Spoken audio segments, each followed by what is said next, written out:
Hi, I'm Zara. I'm associated with the law firm Arc Legal, which, in association with BSC, conducts a talk show which is called BSC Reboot. They talk about finance, technology, and law.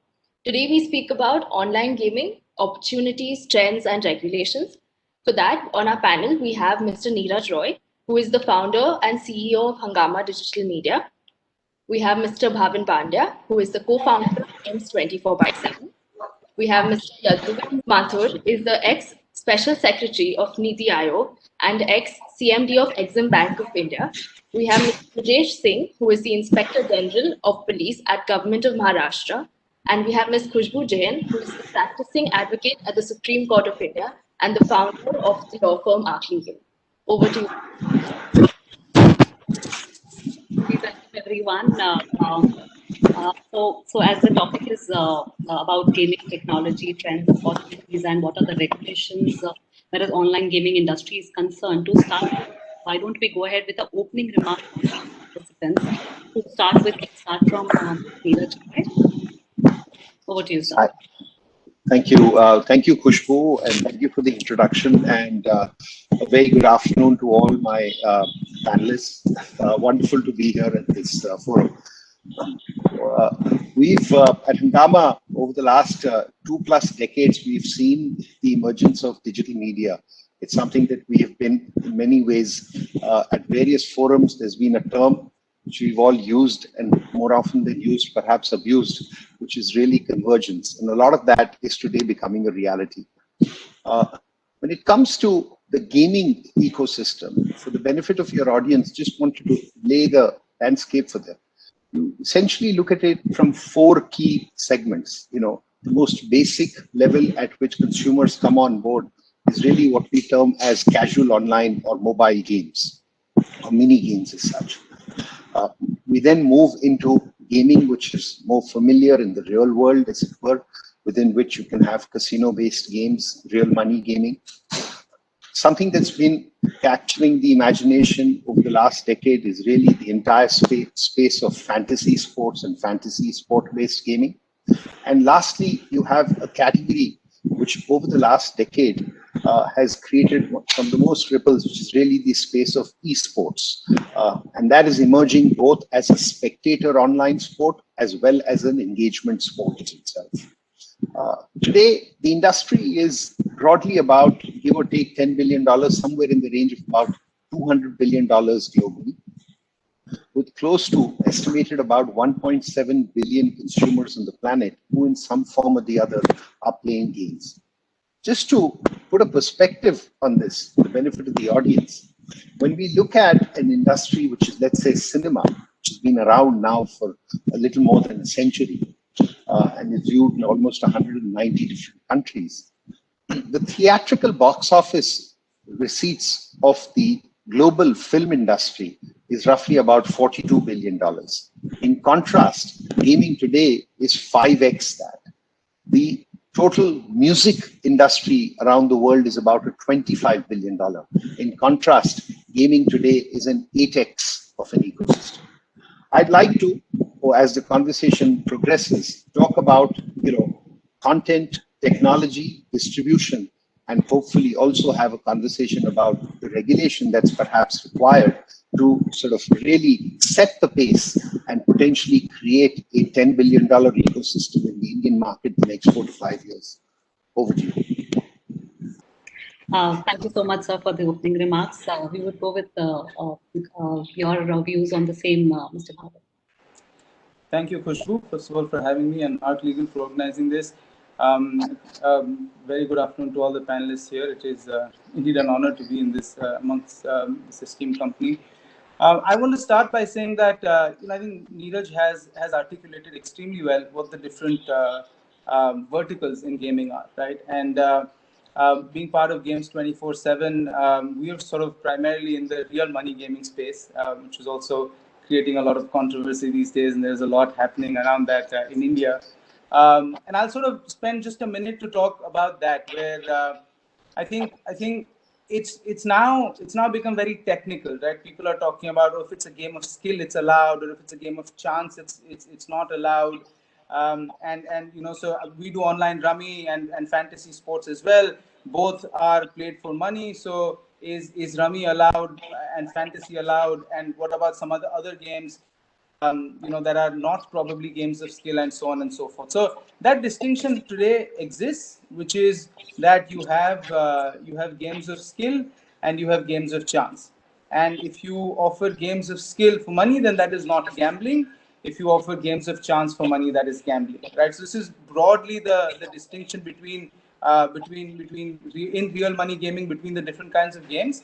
And I think more and more as India is becoming accepting of different ways, different forms of gaming. Real money gaming, I think, will also catch on the legal forms of it, and we still believe that there needs to be regulation around that, which I think will come in due time. But as we go on in this session, we'll be able to sort of talk a little bit more about that, and I'd sort of let the other panelists chime in. Absolutely, Bhavin. And when you talk about regulations, when you talk about legalizing these things, I think our next two panelists are the people to talk on those subjects. So, I'm only speaking from, very broad strokes of what I think is happening. And since I did work in the government and I have now superannuated, I think the need for the economic activity, through what we mentioned, those two or three types of, the whole range around technology and the size of the interest and the whether it is a game of skill, is a game of chance. So I think the needle has to swing towards the game of so this needs to be on the skill side. So I think the guiding principles for a uniform national level regulation for the online fantasy sport platforms that got released, I think, in December as a document inviting comments. So I'm sure some of you have already sent in your comments to Niti Aayog, because that's a kind of a work in progress. But I think the principle is very clear that it needs some formal recognition so that it is not subject to complete uncertainty, and the state governments are doing something and the other state is doing. No, I just thought, Khushbu, just as Brijesh sets it up, etc., just in the interest of carrying forward. See, again, there are multiple constituencies, and since you're doing this as a forum at the BSc, it's important for people to understand that there are two things that are driving this at the most basic level. It's device and connectivity. Today, there are about 5 billion plus smartphones in the market. The Indian market itself, we have about 700 plus million internet users, still continue to be one of the fastest growing internet markets in the world. And a big part of this is coming through smart devices, which is where, when you look at the numbers, 1/3 of those smartphone users are already using this device apart from basic connectivity and commerce and telecommunication for gaming. So the path from a consumer point of view towards embracing and adopting gaming is now inevitable.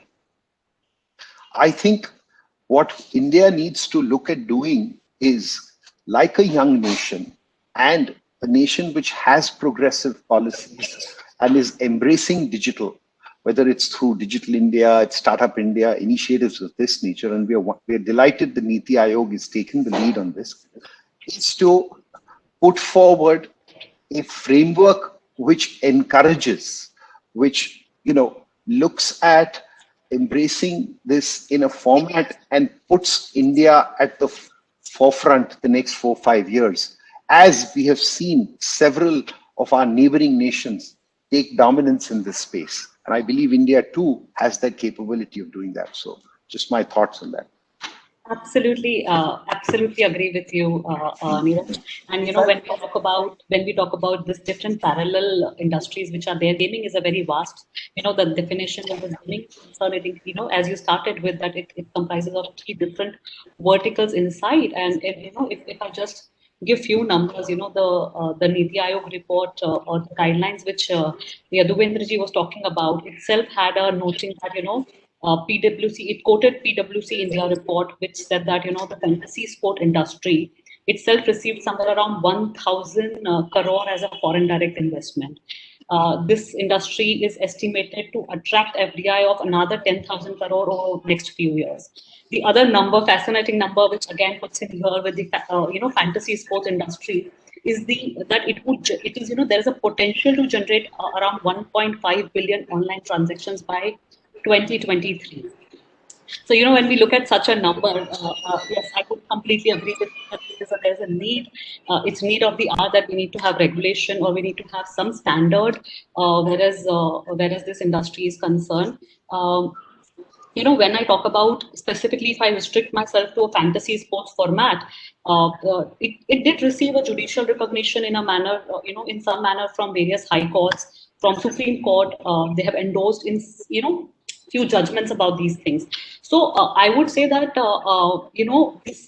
they don't have independent legal recognition as on date, is what I would understand.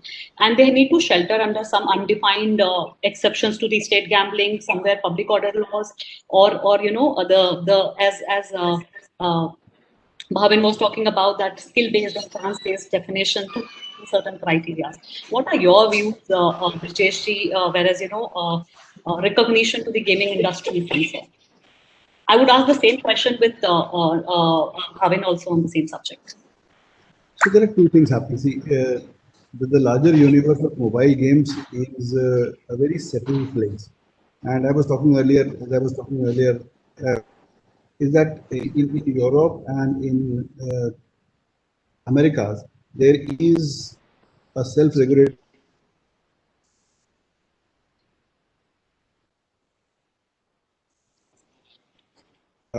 should go to the players. In fact, if you try and buy something in the US,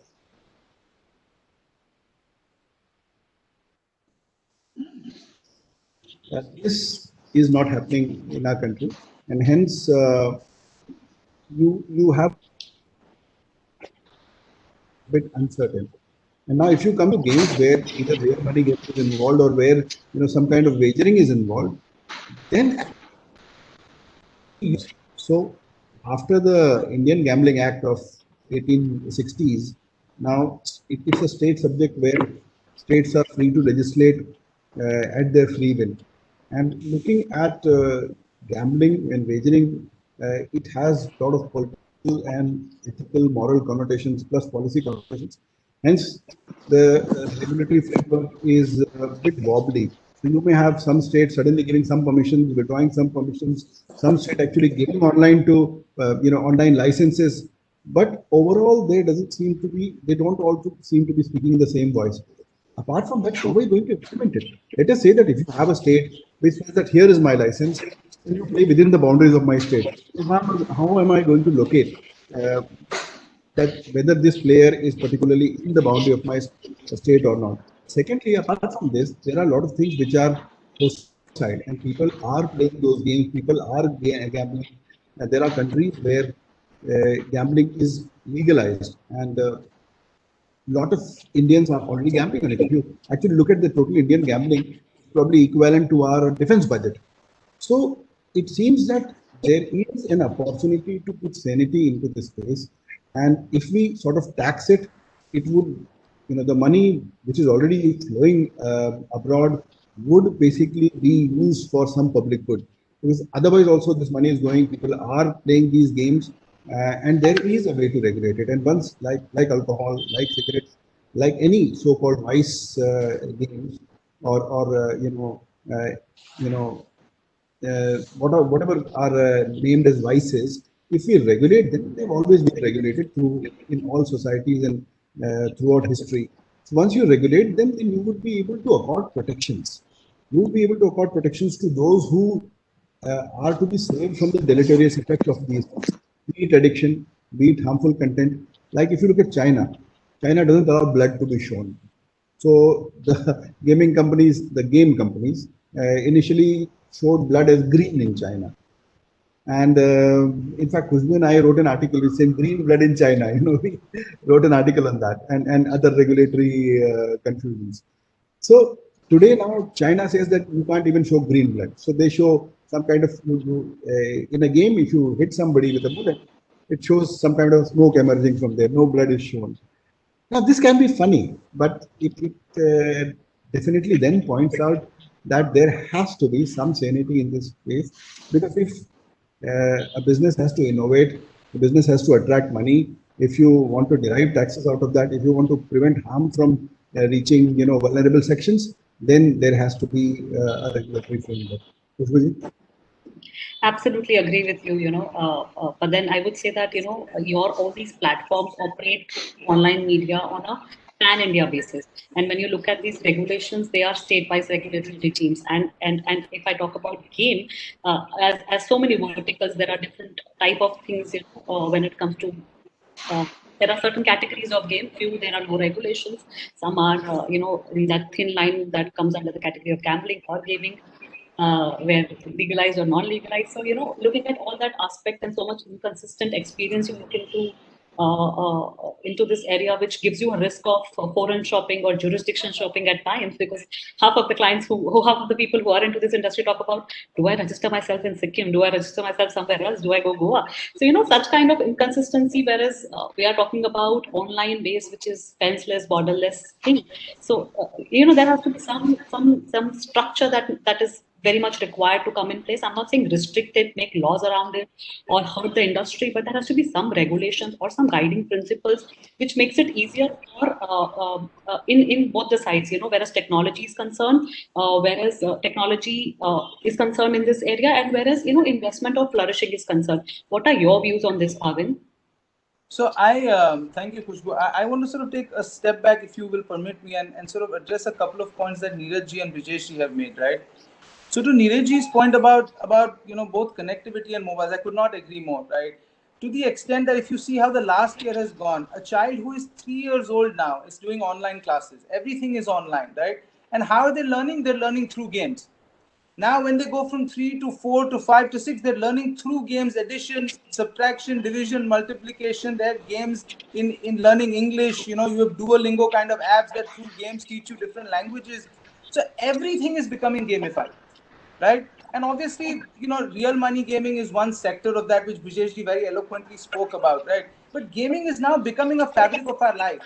That as we grow, this was not the case when we were growing up. For us, gaming was cricket, football, khelte hain, chalo, that's great, right? But today, all gaming is online. You have Minecraft, you have FIFA, which is football, but FIFA is played on the computer. Or you have, some PUBG, which is also on the computer, right? Or on a device, on a mobile device. And so, while it has become a fabric, I completely agree with what Neeraj said, that this will really have to be looked at very holistically, to say that, okay, this is gaming, there are different forms, and let's look at each form separately, but let's recognize that this industry can become 10 billion, why not 20, 30 billion? Obviously, we shoot for the stars. And so there is a lot of potential here, right? And to what Brijesh ji said, I completely agree with him, and I'll share a slight anecdote here with everyone, being in this whole space and talking about regulation, right? So when Andhra Pradesh recently banned online gaming, they actually went to the center and they told the center that these are the bunch of websites that you should stop. Now the center came back and said, but this is a state subject, so you do what you have to. Now we're in a flux, because the state obviously cannot stop all the websites. The center has to do that. The center is saying it's a state subject, so I'm not going to do anything. And so you're in a place where don't know which way to go, right? I mean, I'm just half serious here, but half joking here. But the serious part of me is totally in agreement with what Brijesh is saying, that we will need regulation. We will need there to be a body that will say that, yes, this is right to do and this is not right to do. Now, we can define it basis games of skill, games of chance, any other way. But if we establish some regulation, right, then at least we have that certainty in the country where we can invite this kind of FDI, we can invite this kind of popularity and employment and taxation and all of that goes around it. Otherwise, what happens is, in Telangana right now, 1,500 crore scam. Some Chinese companies are doing gambling. Telangana in 2017 passed a gaming act that you cannot do real money games in my state. But that's happening, right? And so all the legitimate operators will leave, all the illegitimate operators will thrive, and that will give rise to problems of another kind, right? So I agree that as gaming is becoming a fabric of our lives, especially as the younger generation in India is growing up, we will need to sort of bring about a lot more a huge concerted effort in bringing gaming together, and therefore also regulate certain parts of gaming which sort of can become vices, as Brijesh was rightly saying, right? If we think about it, if you eat too much sugar, you'll get diabetes. But no one talks about that. Anything in excess is bad, right? And that's the part that we really need to get out there and make people understand that everything in control is good. And as my dear friend says, right, one of my dear friends, Thampi, my co-founding partner, says, "Matra mein amrit hai," right? And that's what it really means, that you have to do everything in balance, right? And that's where we'll all do well. So that's all I had to say. Very well. When we talk about this, in order to sum up, I would say that the mission of Atmanirbhar Bharat, the initiative taken by the Prime Minister to have Indian-made and developed application which flourish and succeeds. Yes, we need a formal recognition on the same. What are your views on the same, Mataji? Yeah, thank you. I think it's fascinating to listen to Neeraj and Brijesh and Bhavin. I completely agree that there is need for, first of all, for a central, clarity, so that very, very clearly the state governments should, be kind of advised that they should only use gambling to prohibit what we call the online games of chance.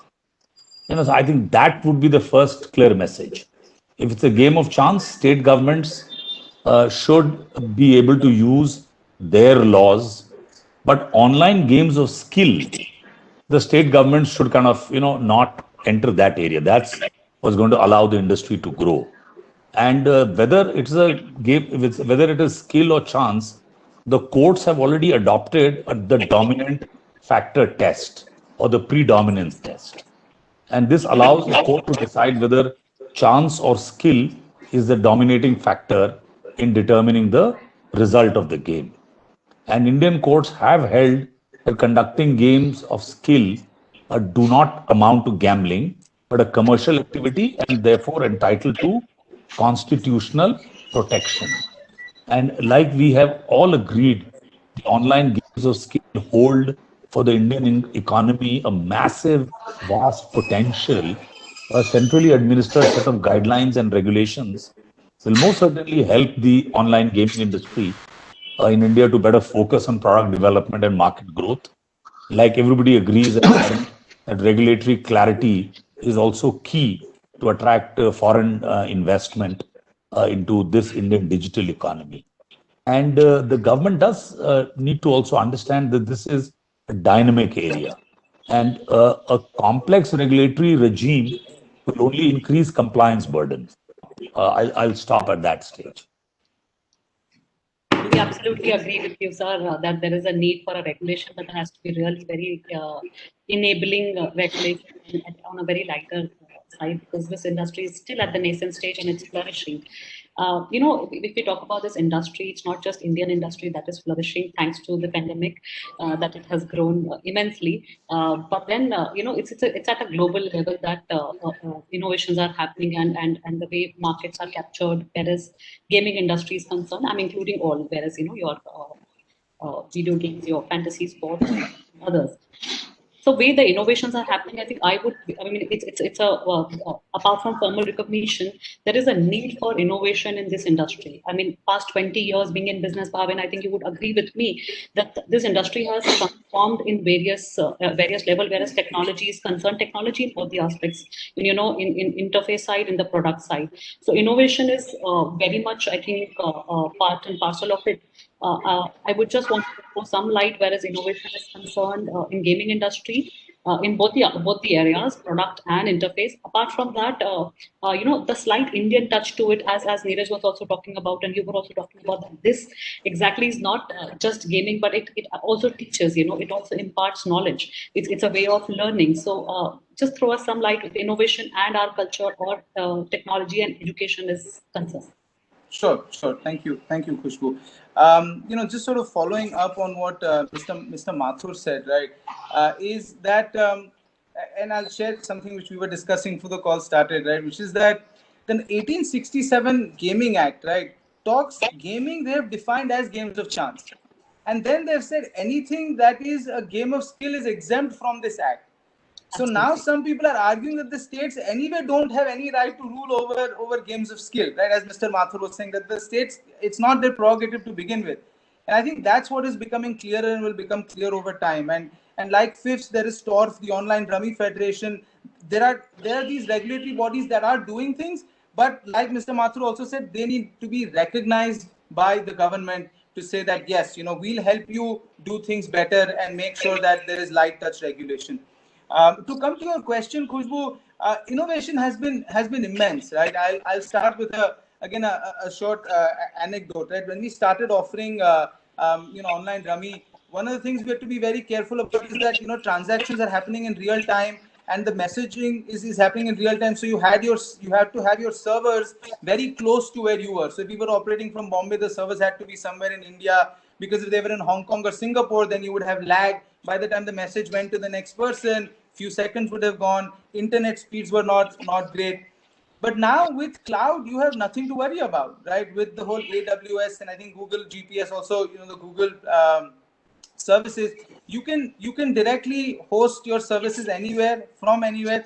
In fact, a lot of technology entrepreneurship has grown because of infrastructure that has become so readily available, right? Before you had to sort of put a down payment, you had to sort of put a deposit down, you had to order servers 3 months in advance, and I'm just talking 10 years ago. I'm not even talking 30 years ago. Just 8-10 years ago, I would have to make sure that if I was growing, then 3 months in advance I had to order 6 servers and keep. But now that is all a thing of the past. That's how rapidly this space has grown, where with cloud you don't even have to think. Today I want to bring 1 million players on my platform. With a click of a button, I will add 20 servers. I want to, when those 1 million players have gone, with a click of a button, I will remove those 20 servers. So in that sense, technology obviously has played a very important role. But since this is a gaming forum, let's talk a little bit about how gaming has sort of also evolved, right, over time. So back in the day, we had single player games. They're called hyper casual games. People would come, they would keep clicking on a button, and then things would keep happening, right? But over time, we have seen that people want more engagement. People want to be engaged in a more meaningful way. So then you play against someone else, right? Now when you play against someone else, you have to understand whether you guys are playing the same game, how the game is progressing, and so on and so forth. Khushbu might like a different game, Bhavin might like a different game. So how do I give the right game to Khushbu? How do I give the right game to Bhavin? That's where data sciences now have really come to the fore, right? With your machine learning and artificial intelligence, again speaking slightly about technology, right? Very, very early on in a player's life cycle, right? Companies are able to identify, okay, what can be Khushbu's preferences, given that Khushbu has visited Amazon before this, and before that she was on net banking doing something, and before that she was looking at the Supreme Court website. So given this information about Khushbu, what can I say? What kind of a player is she, right? Now this is how things have become sophisticated. There have been models that have been built that are actually able to tell with a good amount of precision, right, that okay, Khushbu would like game X. Bhavin, because he's a different kind of a person, would like game Y. And this is important because as we get more into engaging players, you're going to have very, very realistic experiences and engagement that you're going to be able to, that you have to provide to your players, to especially young players, right? Kids who are growing up. They want real imagine. They want to really be able to experience the game that they're playing, right? And so on the front end side, on the UI side also, there has been immense development in terms of how can we make games more and more immersive. My personal view is that as a country, we're still very young. These people who right now really appreciate very good graphics are people who are still in their teens, but they're going to become in their 20s and 30s, come in their 20s and 30s very soon. And that's when you will really have India take off in a big way when it comes to, having great user experiences on a computer screen or on a mobile screen, which I think right now is slightly lacking, but I think we'll get there very, very soon.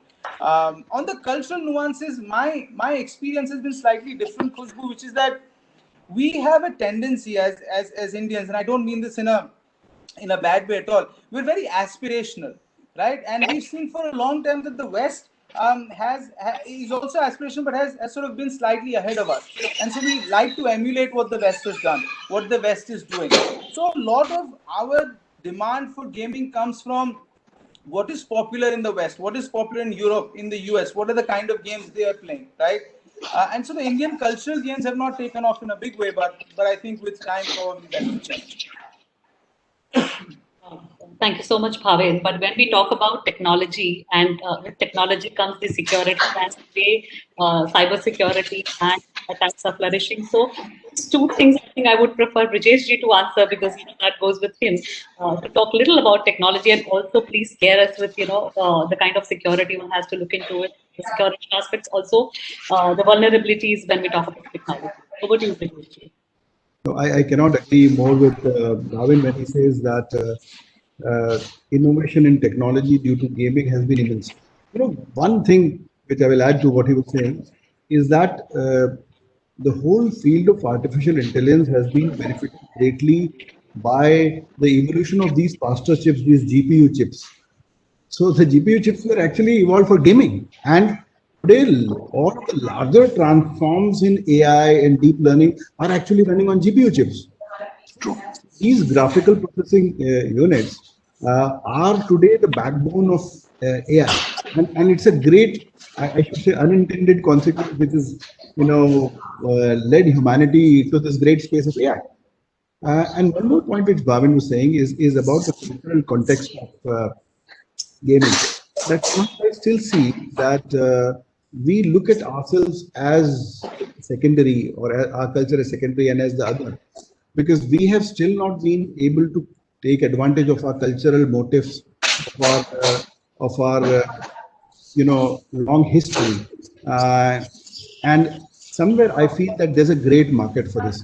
If you see, initially when TV started, we saw that different channels came and we only saw content which was English or which was very similar to what was happening in the West.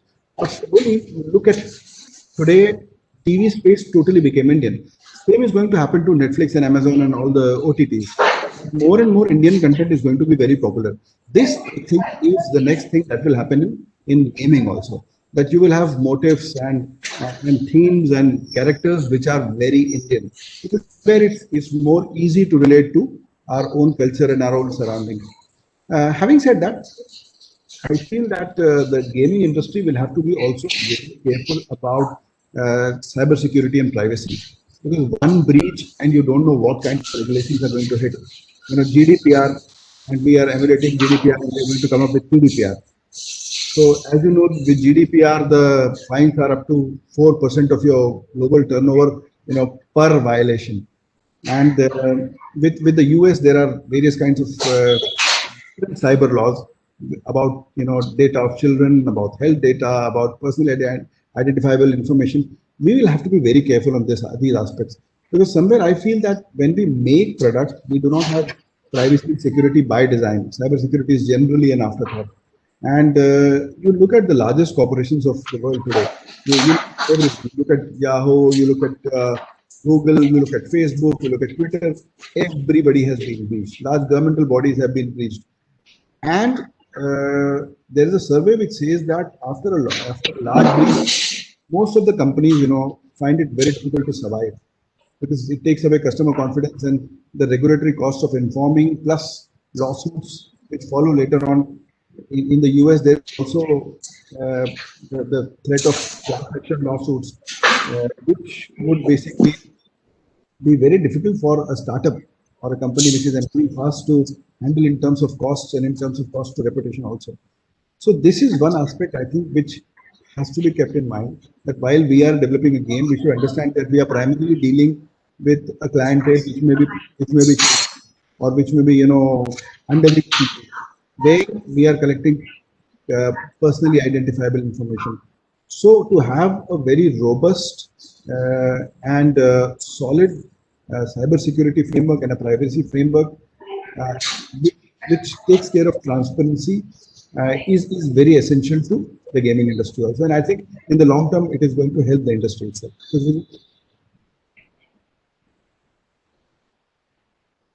cannot agree with you more on this. And it's not just when Bhavin was talking about that, how technology helps you out in giving a better user interface and help. And you were also talking about it's not just security, but one has to look into a lot of privacy aspects, into data protection, looking into what exactly one can take as an industry, and what data practically you can churn, not churn. Because when you talk about gaming industry, we do have a lot of platforms, so, it comes under the critical category.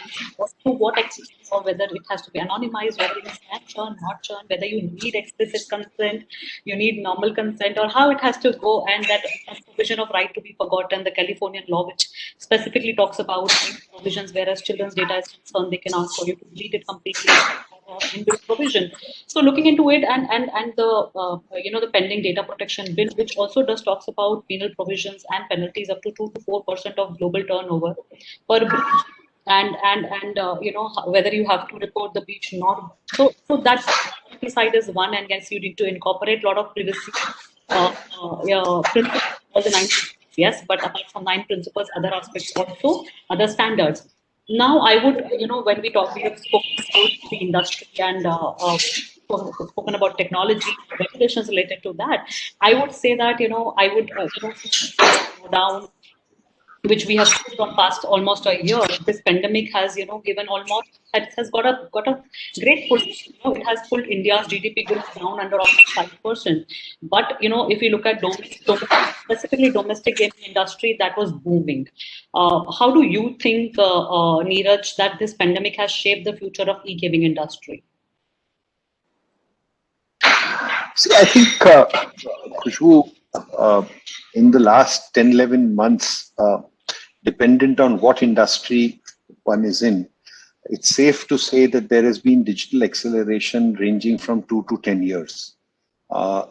Before I jump to the whole space of gaming, to me, one of the sort of really most soulful anecdotes of digital acceleration is that that in the fintech space, it's a story of a friend of mine, father, senior civil servant, retired, 77 years of age, still very active. And we used to always, very disciplined man. He would make all his payments every Saturday and would only do so by check. So we used to joke, we used to tease our friend that, तुमसे कुछ अगर गलती से वो 312 रुपए भी मिलने हैं तो वो सैटरडे तक वेट करना पड़ेगा, फिर शर्मा जी चेक साइन करेंगे, फिर मिलेगा. Now, during the pandemic, as an example, 3 months, 4 months have happened, not been able to. By the fifth, sixth week, he had not been able to make his payments. Finally, with a lot of hesitation, he took to mobile banking. By the 10th week, my friend was telling me, he said, we had created a monster. I said, why? What happened? He said, because if at the dinner table, I'm mentioning to my wife, Anjali, wo bill aaya tha, can we make the payment? He would be like a gunslinging cowboy, and lunch, he says, main payment karu. Now that is the kind of thing that's happened. Of course, gaming at this time has driven around, but I'd like to take 30 seconds and just reiterate that, we are talking a lot about regulation, whatever. I believe our lawmakers are, the entire bureaucracy is well capable of, they've handled far more complex kind of situations. I'm reminded, go back about 100 plus years at the start of, towards the late 19th, early 20th century, when the automobile was, you were talking of regulation, the fact that, there will be so much that will happen. And today, here we are talking about, self-driving cars and the kind of possibilities that will pan out from that. So I think, this leg we'll cross. I believe what we need to look at is not just, we need to create a framework which is going to be conducive for growth, which brings leadership into our nation. Just as 30 years back, IT services gave India a certain kind of edge. We being the nation we are, vibrant, we've got, and in all the 3 segments, we've got a unique proposition. The variety and the diverse nature of our nation gives us an opportunity from a content perspective to be storytellers from very, very diverse views, which I believe the world can benefit from. On technology and middleware, we are leaders in any case. It's a question of, and I think on distribution, the entire microtransaction economy is going to be something which is very unique into India as well, to take this entire initiative forward. And I couldn't agree more as far as the importance of security, because when Rajesh was talking about the power of the GPU, etc., Intel is an investor in our company. And for the last 15 years, every innovation at the start of the year, they used to talk about processing capability and be highlighting that with gaming. Video, NVIDIA, companies like that, the graphic interfaces that have happened on the back of.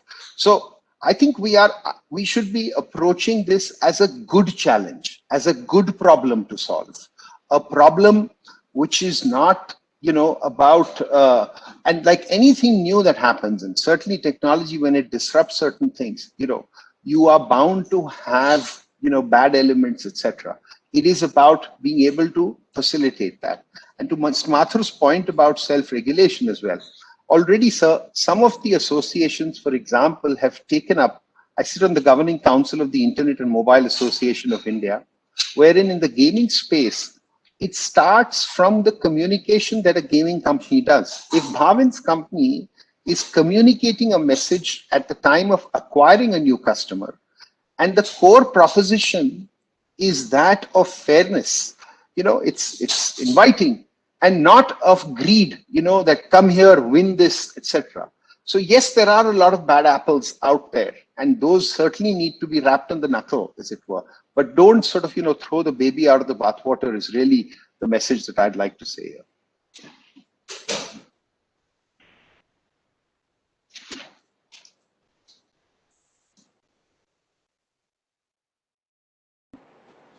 Could we on mute? Thank you so much. So thank you so much, Neeraj. Very well articulated the entire perspective, whereas this industry is going and what exactly are the areas one has to look into. When I talk about this gaming industry, the one aspect, one is okay, we talk about real money games or fantasy games. The other aspect is normal the games. The definition of game. So when we talk about though we are one of the largest subscribers, whereas our population is concerned, and population over the subscriber base is concerned, that's one of the largest pool we have, whereas India is concerned. But looking at monetizing the same, or how much revenue comes from it is very less. In-app purchases are very less.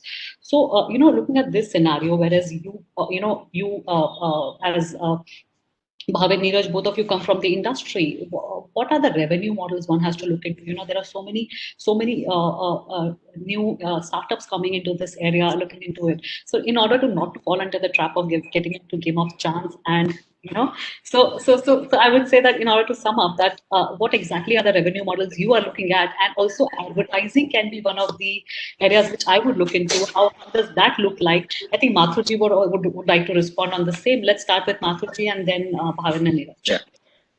No, so actually, I just wanted to really thank Neeraj for wrapping up so well. I just wanted to flag that the telecom ministry, in its technical discussion papers for the preparatory for the 5G, and so the with billions of IoT devices coming, there is already serious work going on for a national level registry of the devices. So the moment we can crack that problem, so every device that gets connected to the net which its unique number, that trusted. So if I give Neeraj's device the trusted status, so between me and Neeraj, our devices can start kind of sharing and talking, and so if he walks into my house, he doesn't have to take the password from me for my Wi-Fi. He automatically connects to my Wi-Fi and uses it. So the trusted device registry operation will be a massive game changer. And the second big shift is going to come once the Vani, the public hotspot policy actually gets implemented. For some strange reason, we have delayed the rollout of the public Wi-Fi's. And I think the first beneficiary would be this whole ecosystem of creative, innovative, competitive games of skill, and really bring up the, animal energies. Once you have public Wi-Fi available very cheaply and allow, anybody with a connection to kind of, like the STD PCO. We all remember 20 years ago how STD PCOs were available everywhere. So why cannot Wi-Fi be available at every panwala shop? You go to the panwala, you buy a pan, and you get 5 minutes of free Wi-Fi. So we need millions of public Wi-Fi's, but with that, the registry operation of a trusted device that has to kick in. So both these things are going to happen, and I think that's where the self-regulation take off. No, absolutely, absolutely. So very aptly stated. And taking on from Khushbu's query and turning to Bhavin, I'll just take 30 seconds. It's really, the 5G ecosystem, what you're describing, sir, is really the start of what we are terming, as Web 3.0 or the spatial web, where you pretty much seamlessly move, from one ecosystem to the other. And that's where, again, innovation, whether it comes to mixed reality, virtual reality, the elements around that. Gaming has to be seen as a catalyst, because the benefits of virtual reality are going to be across various things. It'll be from telemedicine to actual medtech, etc., whatever. But gaming kind of brings the guards down, makes consumers get a basic sense. I always joke about it. I say, when I go into, Bharat in Middle India, the person in Rudrapur need not necessarily understand कि streaming कर रहे हैं, but he understands कि WhatsApp पे video चलता है. It's as elementary as that, sort of takes that entire initiative forward. Bhavin, over to you. Thank you, Neeraj.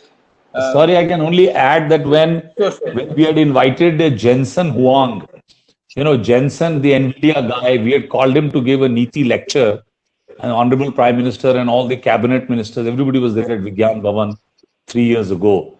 And Jensen Huang, clearly shared about his GPU, what Brijesh was saying, and how that is the foundation for AI. In fact, we had asked Jensen Huang to speak to us on AI.